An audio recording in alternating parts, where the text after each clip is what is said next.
علی بھائی اگلا سوال ہے کسی بھائی کا کہ میں بریلوی سے شیعہ ہو گیا تھا لیکن 4 سال تک آپ کے لیکچر سننے کے بعد اب سادہ مسلمان بن چکا ہوں. میرا سوال یہ ہے کہ تمام فرقے ایک دوسرے کو دل دل میں غلط کہتے ہیں لیکن شیعہ کو اوپنلی کافر کیوں کہتے ہیں؟ اس لیے کہ یہ سودا بکتا ہے، یہ سودا بکتا ہے. جس طرح آپ دیکھیں گے ختم نبوت کے مسئلے میں یہ سودا بکتا ہے کہ آپ صرف قادیانیوں کو ٹارگٹ کر لیں، تو یہ اس نیشن میں سودا بکتا ہے. جب آپ اسی طرح کے جرائم دوسرے بزرگوں کی کتابوں سے دکھائیں وہ کہتے ہیں اس پہ مٹی ڈالیں. اس لیے میرا جب کلپ آیا ہے کہ قادیانی حق بات کیوں نہیں قبول کرتے تو سب کو تڑکا لگا ہوا ہے.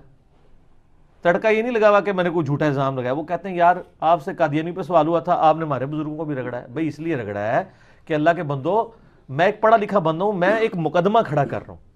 جب مقدمہ کھڑا ہوتا ہے پھر یہ نہیں ہوتا کہ اس مقدمے میں ایک خاص بندے کو آپ گلٹی ڈکلیئر کر دیتے ہیں اور دوسرے کو اسی لیول کے جرم کے اوپر چھوڑ دیتے ہیں کہ یہ میرا اپنا ہے. یہ تو قائم بالقسط تو ہونا نہیں ہے. قرآن پاک تو بار بار کہتا ہے کہ انصاف کرنا ہے، چاہے تمہارے ماں باپ رشتہ دار سب لوگ ہی تمہارے سامنے آ جائیں، تم نے انصاف سے لینا ہے کام. تو اس طرح کے معاملات کے اندر یہ جو آپ نے سوال کیا ہے اس میں بھی بیسیکلی یہی والے ایشو یعنی کار فرما ہوتے ہیں کہ یہ لوگ یہ سودا بک رہا ہوتا ہے شیعہ کافر والا. پھر آپ کو پتہ ہے ہمارے یہاں ایک پالیٹکس بھی جب ایک ایران کا جب انقلاب آیا 1979 میں، اس کے بعد یعنی ارد گرد کے سارے ملکوں کو یہ فکر پڑ گئی کہ انقلاب جب آتا ہے نا تو ہمیشہ ایکسپورٹ ہوتا ہے. یہ بات یاد رکھیں. افغانستان کے معاملے کی تکلیف انڈیا کو چوتھے محلے 14,000 کلومیٹر دور کیوں پڑ گئی کہ انہوں نے کہا یہ اگر طالبان یہاں پہ اگر ایک اسلامی حکومت قائم کرتے ہیں تو یہ پھر ایکسپورٹ ہوگا.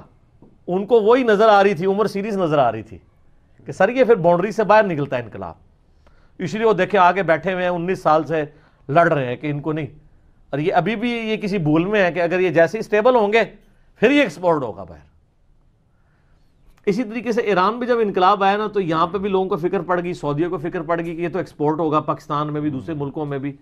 تو یہاں پہ پھر انہوں نے دہشت گرد تنظیموں کو بھرتی کیا اور وہ یعنی محبت صحابہ کے نام کے اوپر اور اس میں ظاہر ہے کہ وہ اعلی کار وہ رافضی قسم کے ذاکرین بھی بنے کہ جن کی بکواسات والی ویڈیوز عوام کے سامنے آئیں اور اس کے اوپر عوام مشتعل ہوئی اور اس طرح کے لوگ پھر اس طرح کی تنظیموں میں آ کے انہوں نے ایکٹیویٹیز پرفارم کی، امام بارگاہوں پہ حملے کیے. وہ جسٹیفائی نہیں ہے لیکن سبب یہ بھی بنے. لیکن ان کو میں اس لیے بھی جسٹیفائی نہیں کہتا کہ وہ 2 نمبر ہیں. جب اسی قسم کی گستاخیاں ہم نے ان کے بزرگوں کی دکھائی ہیں تو انہوں نے اپنی کسی مسجد کے اوپر بم نہیں مارا، اپنے کسی بزرگ کے مزار کے اوپر بم نہیں مارا، تو اس کا مطلب 2 نمبر ان کی ڈاکٹرائن چل رہی تھی نا. میں آپ کو اس میں ایک لطیفہ سناتا ہوں. اسی طرح کی ایک العدم تنظیم کا ایک جو ہے نا وہ امیر تھا جیلم شہر میں. یہ 2008-9 کی بات ہے جب یہ ہمارا علمی فتنہ عالمی نہیں تھا. تو میں اپنے گھر میں چھوٹی سی مجلس کیا کرتا تھا، یعنی عربی والا فتنہ، پنجابی والا نہیں، آزمائش. تو میرے پاس آ گیا، مجھے کہتا ہے جی یہ آپ شیعہ کو کافر کہتے ہیں. میں نے کہا جی میں کسی کو بھی کافر نہیں کہتا سوائے قادیانیوں کے، اور ان کی بھی میں نے ریزن بتائی کہ وہ میری تکفیر کرتے ہیں. ایک ٹیکنیکل ایشو ہے وہ آپ میرا دیکھ لیں، قادیانیوں کو دعوت اصلاح. یہ سنیوں کا ایک فرقہ ہے قادیانی اور شیعہ کا ایک فرقہ ہے نصیریہ جو شام میں ہے، وہ حضرت علی علیہ السلام کو خدا کہتے ہیں. باقی تو میں سب کو مسلمان سمجھتا ہوں. کہتا نہیں جی ان کا کلمہ ہی لادا ہے. میں نے کہا کہاں سے لادا ہے؟ کہتے وہ کلمہ دیکھیں نا، لا الہ الا اللہ محمد رسول اللہ علی ولی اللہ. تو میں نے اس سے سوال پوچھا کہ میرے بھائی اس پورے جملے کے اندر کفر کہاں پہ ہے؟ لا الہ الا اللہ محمد رسول اللہ یہ تو ہم پڑھتے ہیں، علی ولی اللہ کیا کفر ہے؟ کہتا نہیں علی تو اللہ کے ولی ہیں. میں نے کہا علی نبی اللہ ہوتا، نبی اللہ ہوتا تو پھر کفر تھا. وہ تو کہتے ہیں محمد اور آل محمد ہے، وہ تو محمد اور آل علی بھی نہیں کہتے ہیں، وہ آل محمد کہتے ہیں. اچھا تو اس میں کفر کہاں آ گیا؟ وہ کہتا نہیں کلمہ بدل گیا. میں نے کہا تم یہ کہو کہ کلمے میں ایکسٹینشن آ گئی، اس کو بدعت کہہ دو. جس طرح بریلوی ہیں وہ اذان کے ساتھ دروشی پڑھتے ہیں تو اذان آپ لوگ کہتے ہیں کہ وہ بدل دی، تو اس کو کفر تو کوئی نہیں کہتا کیونکہ آپ کہتے ہیں دروشی فی نفسی ٹھیک ہے، اذان کے ساتھ ایڈ کرنا ایک ایڈیشن ہے، کیونکہ دروشی فی نفسی تو ٹھیک ہے. علی ولی اللہ، ابو بکر ولی اللہ، عمر ولی اللہ، عثمان ولی اللہ ایز اے سلوگن تو لادہ سے ٹھیک ہے. یہ لادہ بات ہے کہ سنی جو جمعے کے خطبوں کے اندر خلفائے راشدین کے اور امہات المومنین کے اور عشرہ مبشرہ کے نام لے رہے ہوتے ہیں، یہ بھی انہوں نے خود ہی داخل کیے نا. نبی علیہ السلام نے تو نہیں جمعے کے خطبے میں نام لیے یہ ایز اے سلوگن. میرا ایک کلپ بھی ہے شیعہ کا کلمہ کا ثبوت سوالیہ نشان، لاکھوں لوگوں نے دیکھا، میں نے اس میں یہ ساری باتیں کی. تو مجھے کہنے لگا کہ وہ نہیں یہ کافر ہے، وہ کلمہ بدل دیا. میں نے کہا اب مجھے بتاؤ، میں تمہیں ایسا کلمہ بتاتا ہوں کہ جس میں واقعی انہوں نے ولی اللہ کی بجائے رسول اللہ پڑھوایا ہوا ہے. لا الہ الا اللہ اشرف علی رسول اللہ، نعوذ باللہ.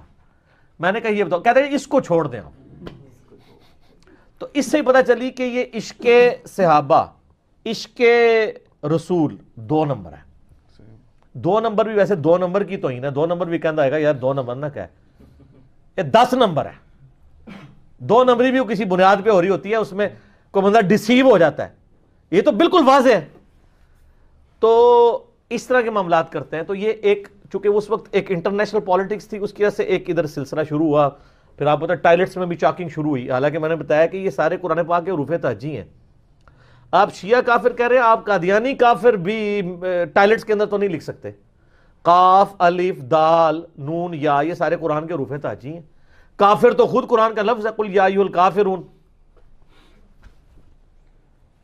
تو آپ یہ لکھ سکتے ہیں. تو یہ بیسیکلی ایک پھر وہ ٹسل شروع ہوئی. اس کنفلکٹ کی وجہ سے پھر یہ معاملہ ہوا. یہ بات ان کی بالکل ٹھیک ہے کہ اندر خانے یہ سب ایک دوسرے کو کافر سمجھتے ہیں. سر یہ اندر خانے پرانے زمانے میں سمجھتے تھے، اب ہم نے ان کو اندر بھی باہر نکال لیا ہے. بڑے ایک سمپل سا فارمولہ، ایک چھوٹی سی مشین ہم نے. میں اکثر کہتا ہوں کہ یہ لوگوں کو اندازہ نہیں ہے کہ یہ جو اپنے مولوی لانچ کر رہے ہیں نا، یہ سمجھتے تھے کہ پہلے ہم ایک فرقے کے خلاف مولوی لانچ کر رہے ہیں نا، تو اپنا مولوی لانچ کر رہے ہیں تو یہ جواب دے گا. سر آپ لوگ جو میرے خلاف مولوی لانچ کر رہے ہیں نا، وہ آپ میرے خلاف نہیں کر رہے ہیں، وہ مولوی آپ مشین کے اوپر چڑھا رہے ہیں. دوسری طرف سے قیمہ بن کے ان کا نکلے گا، کیونکہ یہاں تو انجینئرنگ ہو رہی ہے. آپ کیا سمجھتے ہیں یہ اسی طریقے سے ایک آواز اٹھی ہوئی ہے جس طرح باقی آوازیں اٹھی ہوئی ہیں؟ نا، وہ تو 2 نمبر آوازیں تھی. وہ ایک فرقے کو ڈیفینڈ کرتی تھی، دوسرے کو غلط. ادھر جو بندہ ہماری ویڈیوز کے خلاف چڑھے گا وہ سیدھا مشین کے اوپر چڑھ رہا ہے. وہ دیکھ لے کہ اس کا قیمہ بن کے دوسری طرف باہر نکل رہا ہے نا. ہم اشرف رسول اللہ کو بھی غلط کہہ رہے ہیں، چشتی رسول اللہ کو بھی غلط کہہ رہے ہیں، قادیانیوں کو بھی غلط کہہ رہے ہیں. اب ہمیں کون غلط کہے گا؟ ہم تو کہہ رہے ہیں ہم سب کو غلط کہہ رہے ہیں. آپ پر پھر اجماع ہو جائے گا. اجماع ہوگا علماء کا اور عوام کا، ان کے علماء پہ ہو جائے گا. اور اجماع جو ہے عوام کا ہی مانا جاتا ہے، علماء کا نہیں. کیونکہ علماء نے تو ماشاءاللہ 400 سال تک خانہ کعبے میں 4 مصلے رکھے ہیں. عوام نے اٹھا کے ذرا دوبارہ ان 4 مصلے پہ آ کے دسو، انہوں نے قیامت تک پہ سکتے. تو علماء 400 سال تک غلط اجماع کر کے بیٹھ سکتے ہیں. وہ اجماع جعلی ہوتا ہے. مخالفین اس وقت بھی موجود تھے، لیکن اس وقت یوٹیوب حافظہ اللہ نہیں تھا، اس لیے مخالفین کی آوازیں دب گئی. آج بھی آپ ذرا امیجن کریں یوٹیوب نہ ہو تو یہ جو ایک چھوٹی سی اکیڈمی سے دنیا کے سارے بڑے اعظموں میں کایا کلپ ہو گئی ہے، یہ ہو سکتی تھی؟ تو یہ آوازیں پہلے بھی تھیں، ریسورسز نہیں تھے. تو سر وہ مسند احمد میں حدیث ہے، قیامت اس وقت تک قائم نہیں ہونی جب تک کہ دنیا کے ہر گھر میں میری دعوت نہ پہنچ جائے. لوگ چاہتے ہوئے نہ چاہتے ہوئے بھی قبول کریں گے. تو یہ یوٹیوب سے ہی پہنچ رہی ہے نا. باپ پوری زندگی دیوبندی رہا ہے، بیٹا ہمارے کلپ سن رہا ہے. تو پیو تہجد اٹھ کے تے چولی چک چک کے بدواواں کر رہا ہے، یا اللہ انہوں برباد کر جنہیں میری نسل بگاڑ دیتی. وہ تو اللہ بندے خود ہی اصلاح کر لے اپنی. ٹھیک ہے. تو یہ چینج کیوں آئی ہے؟ یہ ریسورسز کی وجہ سے. تو میں سوال کی طرف واپس آتا ہوں. میں نے ان کا چہرہ کیسے بے نقاب کیا ہے کہ انہوں نے بڑا، یعنی آپ سمجھیں کہ میک اپ کیا ہوا تھا. آپ کو پتہ ہی نہیں تھا کہ یہ اندر سے کیا ہے. میں نے ان کو کہا کہ یہ آپ نہ کہیں کہ آپ کسی سے پوچھیں کہتے ہیں ہم تو کافر نہیں کہتے ہیں. آپ اہل حدیثوں کو پوچھیں کہ آپ بریلوی کافر ہیں، کہیں گے نہیں کافر تو کوئی نہیں. بریلوی کہیں گے اہل حدیث کافر کوئی نہیں. وہ کہ نا، یہ پرانی بات ہے. اب نئی بات یہ ہے کہ آپ اپنے عالم دین سے لکھوا کے دیں، کہ بریلوی لکھ کے دیں کہ جو جنت میں جانے والا طائفہ منصورہ جنتی فرقہ ہے وہ ہم ہیں. ہمارے علاوہ جتنے ہیں یہ دوستی فرقے ہیں، لیکن چونکہ اہل بدعت ہیں، کلمہ تو انہوں نے ایک دفعہ پڑھا ہوا ہے، ایک نہ ایک دن تو جنت میں چلے جائیں گے. کیونکہ مسلمان نے تو چلے جانا ہے، بخاری مسلم میں حدیث ہے، ایک دفعہ بھی کلمہ پڑھا. آپ کیا سمجھتے ہیں کوئی بریلوی والے آپ کو لکھ کے دے گا کہ دیوبندی ایک نہ ایک دن جنت میں چلا جائے گا؟ تو اس کا کیا مطلب ہے؟ کافر مان رہے. لیکن آپ کو بریلوی دیوبندی کافر چاکنگ کرتے نظر نہیں آئیں گے، کیونکہ یہ سودا بکنا کوئی نہیں ہے، اس کے پیچھے فنڈنگ کوئی نہیں ہے نا. شیعہ کافر کے پیچھے تو آپ کو فنڈنگ نظر آئے گی سعودیہ ایران والی ٹسل میں. اچھا سنی کافر کہیں لکھا دیکھا ہے آپ نے؟ اس کو ایران نہیں نہ فنڈ کرے گا. ایران اس ڈاکٹرائن کو مانتا ہی نہیں ہے، وہ تکفیر مانتا ہی نہیں ہے. وہ تو خامنائی صاحب کا فتویٰ موجود ہے کہ اگر سعودی حکومت آپ کو مجبور کرے کہ آپ ہاتھ باندھ کے نماز پڑھیں تب بھی امام کعبہ کے پیچھے نماز ہاتھ باندھ کے پڑھیں. اور یہاں پہ پاکستان میں کروڑوں بریلوی جو امام کعبہ کے پیچھے نماز نہیں پڑھتے. میں خود نہیں پڑھی تو میں بریلوی سا. ٹھیک ہے, تو وہ یونٹی کی بات کرتے ہیں, وہ تکفیر نہیں کرتے. وہ کہتے ہیں کہ ٹھیک ہے ہم ان کو گمراہی پہ سمجھتے ہیں لیکن کافر نہیں سمجھتے. اتحاد بین المسلمین نام کی جتنی جماعتیں ہیں وہ کس کی ہیں؟ شیعہ کی. کوئی ایک سنیوں کی جماعت دکھائیں اتحاد بین المسلمین. وہ اس لیے نہیں ہے کہ چلو اتحاد بین الحنفیہ ہی دکھا دیں نا. کیسے ہو؟ المحدث المفند میں لکھا ہوا ہے کہ جی یہ جو بریلوی علماء ایک شیطانی لشکر ہے. جس طرح اگلے زمانے میں انبیاء پہ شیاطین حملہ آور ہوتے تھے, یہ علماء دیوبند رضی اللہ عنہم پہ حملہ آور ہو گئے. اور حسام الارمین میں لکھا ہے کہ علماء دیوبند ان کی پوری جماعت فرقہ وہابیہ شیطانیہ ہے جو شیطان لعین آفاق کے پیروکار ہیں, اور یہ سب کے سب مرتد اور واجب القتل اور ان کے مرتد ہونے پہ اجماع امت ہے. تو سر اتحاد بین المسلمین کہاں سے ہونا ہے؟ یہ تو اتحاد دیوبند اور بریلوی کے درمیان ہونے کے لیے تیار نہیں ہے, تو یہ کہاں سے جماعتیں قائم کریں گے؟ تو یہ کچھ چیزیں پبلکلی سودا بکتا ہے تو وہ بک جاتا ہے, اور ظاہر پیچھے پوری فنڈنگ کے ذریعے بکتا ہے.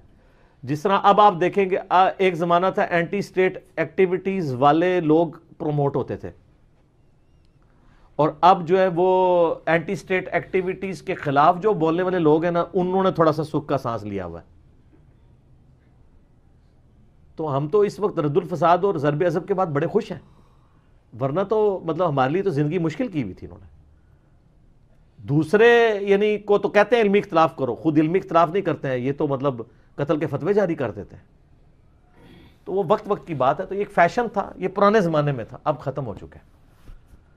تو رہی صحیح کسر طارق جمیل صاحب نے نکال دی ہے. آپ دیکھیں طارق جمیل صاحب تو مطلب سب کو ایک اس وقت بڑی پرسنالٹی ہے نا سب کانٹیننٹ میں, تو انہوں نے تو مطلب ان چیزوں سے باہر نکل کے جو ہے وہ سنی شیعہ کنفلکٹ سے بھی بالاتر ہو کے ایک اسلام کے رشتے میں بات کی ہے. لیکن آپ دیکھ لیں ان کو پھر کتنی مشکل اٹھانی پڑ رہی ہے. ان کے خلاف کلپ آنا شروع ہو گئے, کتاب بھی لکھی ان کی, ہاں جی دھمکیاں بھی آ رہی ہیں ان کو. لیکن مجھے شخصیت بہت بڑی ہے اس لیے وہ فتنہ اتنا پذیرائی نہیں اختیار کر رہا. اسی لیے اب طارق جمیل صاحب بھی تھوڑے پیسے موڈ میں چلے گئے. انہوں نے الٹا اپنی کلیریفیکیشن ریکارڈ کرا دی ہے کہ نہیں میں اندرو تے دیوبندی ہیں. تو میں نے کہا شیخ صاحب جو کچھ تسی کیتا سی نا سارا گھو کھاتے پا چھڑے. ٹھیک ہے, تو پھر انہوں نے ڈیش ڈیش ڈیش ڈیش مجھے کہا, جو کہ سورۃ الاعراف کی آیت نمبر 175 میں علماء سو کے بارے میں لکھا ہے. اور انہوں نے کہا کہ ان کی وجہ سے مجھے یہ کرنا پڑا. لیکن انہوں نے علماء کا لفظ نہیں استعمال کیا, وہ ان علماء کو جو اس آیت میں لفظ استعمال کیا گیا نا, وہ لفظ بول کے انہوں نے کہا کہ وہ میرے پیچھے پڑ گئے تھے. تو دیکھ لیں, تو اس لیے مجھے یہ کرنا پڑا. کیا کرنا پڑا؟ تقیہ. جب آپ نے زندگی موت کی کشمکش ہو تو سورہ ال عمران میں آیا نا کہ آپ تقیہ کر سکتے ہیں. باقی تقیہ سمجھنا ہو تو میرا کلپ تقیہ پہ دیکھ لیں. ٹھیک ہو.